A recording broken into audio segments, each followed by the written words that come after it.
जोड़ दिया ससुराल। नमिता और नमन की नई नई शादी हुई थी। शादी के बाद नमिता तो बहुत खुश थी, लेकिन पति नमन के चेहरे पर उसे कोई खुशी नजर नहीं आ रही थी। क्या बात है नमन, मैं आपको पसंद नहीं हूँ क्या? आप ना मुझसे अच्छे से बात करते, ना ही आपके चेहरे पर नई शादी वाली कोई खुशी नजर आती है। मुझसे कोई गलती हुई है क्या? ऐसी कोई बात नहीं है नमिता, बस मुझे शादी में कोई खास इंटरेस्ट नहीं है। शादी में इंटरेस्ट नहीं है तो फिर आपने मुझसे शादी क्यों की? क्या मैं आपको पसंद नहीं हूँ? मैंने शादी सिर्फ अपनी माँ के दबाव में की है। माँ चाहती थी कि जल्द से जल्द मेरी शादी हो जाए, इसलिए जिस लड़की को माँ ने मेरे लिए पसंद किया, बस मैंने उससे शादी कर ली। मुझे माफ़ कर दो, लेकिन इस रिश्ते से ज़्यादा उम्मीदें मत लगाना। ऐसा नहीं है कि मुझे तुम पसंद नहीं हो, मुझे बस शादी में विश्वास नहीं है। लेकिन ऐसा क्या हो गया नमन कि आपका विश्वास शादी से ही उठ गया? जरूर इसके पीछे कोई वजह रही होगी। अब आप शादी करके मुझे अपने जीवन का हिस्सा बना ही चुके हैं, तो कम से कम मुझे ये जानने का तो अधिकार है ना कि आखिर मेरा पति मुझे स्वीकार करने से मना क्यों कर रहा है। नमिता, प्यार और शादी जैसा दुनिया में कोई रिश्ता ही नहीं होता। ये सब बस एक धोखा है और कुछ भी नहीं। बचपन से मैंने अपने माँ बाप को अपने जीवन का आदर्श माना, हमेशा खुद से ज्यादा उन्हें प्यार किया। मुझे तो हमेशा यही लगता रहा कि वो दोनों दुनिया के सबसे प्यारे जोड़े हैं, जो एक दूसरे को बहुत प्यार और इज्जत देते हैं। लेकिन जैसे जैसे मैं बड़ा हुआ, मेरा ये भ्रम टूट गया। बचपन से जिस कपल को मैं अपना आदर्श मानता रहा, वो तो बस मेरी खातिर एक छत के नीचे रहने का ढोंग कर रहे थे। मेरे मम्मी पापा के बीच बरसों से बोलचाल बंद है। वो बस मेरे लिए इस घर में एक साथ है। क्या मम्मी जी पापा जी एक दूसरे से बात तक नहीं करते? उन दोनों का तलाक हो रहा है नमिता, इसीलिए माँ का मेरे ऊपर दबाव था कि मैं जल्द से जल्द शादी कर लूं, ताकि वो भी इस रिश्ते से आजाद होकर अपनी नई जिंदगी शुरू कर सके। लेकिन इस उम्र में तलाक, मैं कुछ भी नहीं समझ पा रही हूँ नमन। नमिता, अपनी आंखें खोलो और अपने चारों तरफ देखो। हमारी सोसाइटी में जितने शादीशुदा जोड़े हैं ना, उनमें से आधे से ज्यादा सिर्फ इसलिए एक दूसरे के साथ हैं क्योंकि वो अपने बच्चों का भविष्य खराब नहीं करना चाहते। हमारे सोसाइटी में पति पत्नी का अलग होना बच्चों के लिए एक शर्मनाक बात होती है, और सिर्फ इसीलिए न जाने कितने ही पति पत्नी ना चाहते हुए भी एक दूसरे का साथ बरसों तक बस निभाते चले जाते हैं। मेरे माँ बाप भी उन जोड़ों में से ही एक है। वो आज तक सिर्फ इसलिए एक दूसरे के साथ है ताकि उनके बेटे को समाज में शर्मिंदगी ना उठानी पड़े। माँ को लगता था कि अगर मेरी शादी से पहले उनका तलाक हो गया तो मेरी शादी में अड़चनें आएगी। कोई भी अच्छे घर की लड़की मुझसे शादी नहीं करना चाहेगी। बस इसीलिए उन्होंने शादी के लिए मुझ पर दबाव बनाना शुरू कर दिया। मैंने माँ को बहुत समझाया कि मैं शादी नहीं करना चाहता, लेकिन उन्होंने मेरी एक नहीं सुनी। उन्हें यही लगता था कि अगर मेरी शादी नहीं होगी तो उन्हें ना चाहते हुए भी पापा के साथ और सालों तक रहना होगा। उन्हें इस अनचाहे रिश्ते से बचाने के लिए मैं तुम्हारे साथ इस अनचाहे रिश्ते में बन गया। नमन, आपने अपने बेटे होने का फर्ज तो निभा दिया, लेकिन मुझे ये बताओ कि मुझे किस अपराध की सजा मिल रही है? मेरी जिंदगी खराब करने से पहले आपने एक बार भी नहीं सोचा? जब आपको शादी में भरोसा ही नहीं है तो मैं इस घर में किस हैसियत से रहूं? मैं पहले बहुत परेशान हूं नमिता, प्लीज। मैं तुम्हारे किसी भी सवाल का जवाब देने की हालत में नहीं हूं। तुम मेरी हालत समझ रही हो? मेरे माँ बाप अलग हो रहे हैं, उन्होंने बरसों से एक दूसरे से बात नहीं की, मेरा घर टूट रहा है, और ऐसे माहौल में तुम मुझसे उम्मीद करती हो कि मैं अपना घर बसाने के बारे में सोचूं? देखो, मम्मी पापा ने अलग होने का फैसला कर ही लिया है। उनके तलाक के बाद चाहो तो तुम भी मुझे छोड़कर जा सकती हो। शायद मेरी किस्मत में जीवन भर यूं अकेलापन ही लिखा है। मैंने अपनी नियति को स्वीकार कर लिया है। मुझे अब किसी से कोई शिकायत नहीं है। नमन, इस रिश्ते का भविष्य तुम अकेले तय नहीं कर सकती। मैंने तुमसे शादी की है, इस नाते अब ये मेरा घर भी है, और मैं आज अपने आप से वादा करती हूँ कि इस घर को मैं किसी भी हालत में बिखरने नहीं दूंगी।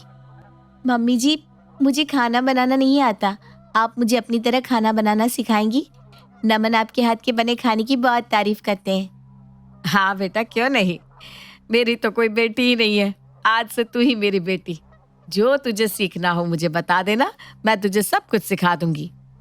मम्मी जी, आप सबसे पहले मुझे अच्छी सी चाय बनाना सिखा दीजिए, बिल्कुल वैसी जैसी पापा जी और नमन को पसंद आए। मेरी मम्मी कहती है कि आदमी के दिल का रास्ता पेट से होकर जाता है। अगर आप मुझे सबकी पसंद नापसंद के अनुसार खाना पकाना सिखा देंगी तो मुझे सबके दिल में जगह बनाने में कम समय लगेगा। अच्छा ठीक है, जब तुझे बेटी बना ही लिया है तो मैं खुशी खुशी तुझे सब सिखाऊंगी। तेरे पापा जी और नमन दोनों को ही मसाला चाय पसंद है, इसके लिए मसाला तैयार करना मैं तुझे सिखा दूंगी। मेरे मसाले से तू चाय बनाएगी ना तो दोनों बाप बेटा खुश हो जाएंगे। और तेरे पापा जी को तो सुबह सुबह अच्छी चाय पिला दो तो समझ लो उनका दिन बन गया।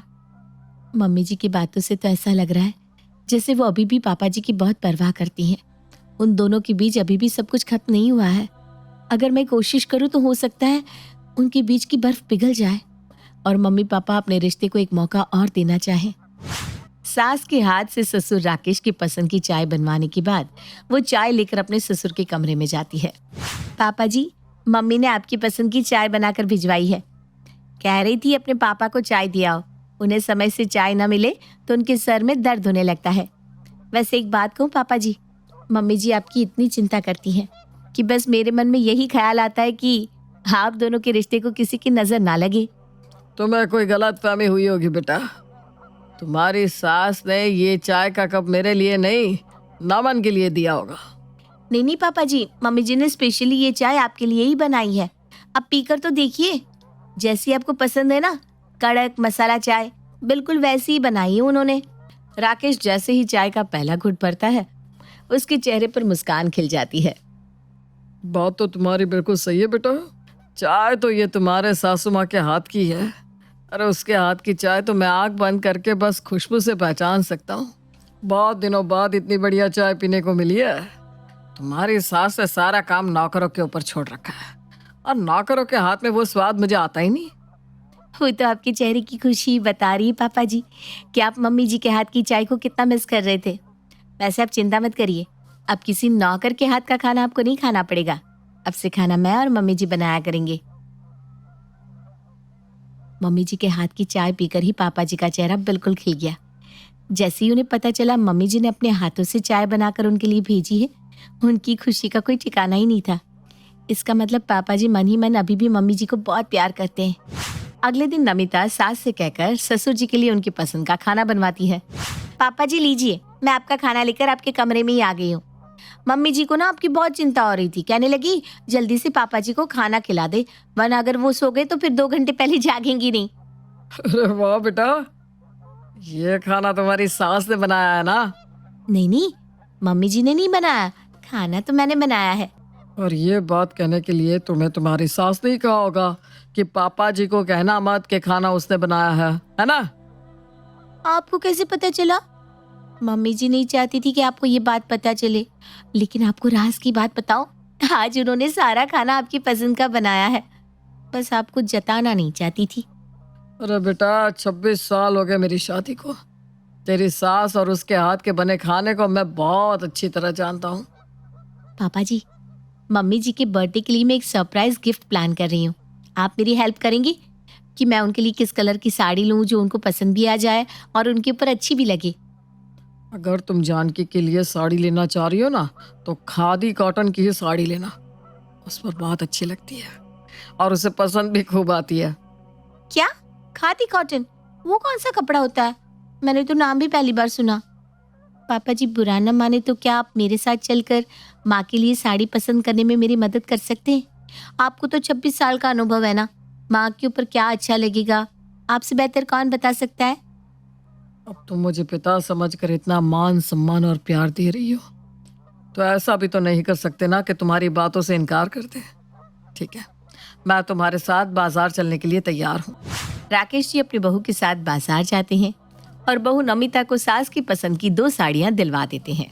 मम्मी जी, आपके बर्थडे के लिए पापा जी ने ये साड़ियाँ भिजवाई है, अगर आपको पसंद आए तो आप शाम को यही साड़ी पहनकर तैयार होना। ये सब क्या हो रहा है? इतने साल बाद अचानक इन्हें मेरा जन्मदिन कैसे याद आ गया? और ये खादी कॉटन की गुलाबी साड़ी, ये तो वाकई इन्होंने ही खरीद कर भिजवाई है। सिर्फ यही तो जानते हैं कि मुझे क्या पसंद है और क्या नहीं। क्या अभी भी इनके दिल में मेरे लिए इतनी जगह बची है कि जन्मदिन के लिए इन्होंने खुद खरीद कर साड़ी भिजवाई है? नहीं नहीं नहीं, ये आदमी इतनी आसानी से सुधरने वाला नहीं है। जरूर बहू को दिखाने के लिए यह सब नाटक कर रहा है। मुझे तो लगता है इस नाटक को ज्यादा लंबा खींचने का कोई फायदा नहीं है। अब समय आ गया है कि बहू को सब कुछ सच सच बता दिया जाए। दरवाजे के बाहर कान लगाकर सास की बात सुनती नमिता सोचती है, मुझे इतना तो समझ में आ गया है, मम्मी जी और पापा जी के बीच अभी सब कुछ खत्म नहीं हुआ। प्यार की एक चिंगारी अभी तक बाकी है। जिसे मैंने जरा सी हवा दी तो उसने लाव पकड़ने की पूरी कोशिश की। मतलब जरूर इनकी तलाक के पीछे कोई बहुत बड़ी गलत फहमी है, जिसके नीचे इनका प्यार दब कर रह गया है। अगर गलत फहमी की धूल साफ करके देखेंगे तो शायद प्यार ही प्यार नजर आएगा। अगले ही दिन सास जानकी बहू नमिता को अपने और राकेश के रिश्ते की सच्चाई बताने के लिए अपने पास बुलाती है। देखो बेटा, अब तुम कोई मेहमान नहीं हो, हमारे घर के बहू हो और सच में बहुत प्यारी बच्ची हो। तुम्हारे परिवार में सबके लिए प्रेम और आदर देखकर मुझे तुम पर बहुत गर्व महसूस होता है। अगर मेरी कोई बेटी होती तो वो बिल्कुल तुम्हारी तरह ही होती। बेटा, एक जरूरी बात तुम्हें बताना चाहती हूँ। देखो, जानती हूँ तुम्हें झटका लगेगा, लेकिन सच का सामना तुम जितनी जल्दी कर लो तुम्हारे लिए उतना ही अच्छा है। मैं और तुम्हारे पापा जी तलाक ले रहे हैं। कोर्ट ने 6 महीने एक दूसरे के साथ रहने को कहा है। 6 महीने पूरे होते ही हम आपसी सहमति से तलाक ले लेंगे। लेकिन मम्मी जी, शायद पापा जी ये तलाक नहीं चाहते। वो तो मुझसे हमेशा आपके बारे में ही बातें करते रहते हैं। आपकी पसंद नापसंद के बारे में उन्होंने ही मुझे सब कुछ बताया है। पापा जी तो कहते हैं आप बहुत ही समझदार और घर को जोड़ने वाली पारिवारिक औरत हो। उनकी बातें सुनकर मुझे हमेशा यही लगता रहा कि वो आपका बहुत प्यार और सम्मान करते हैं।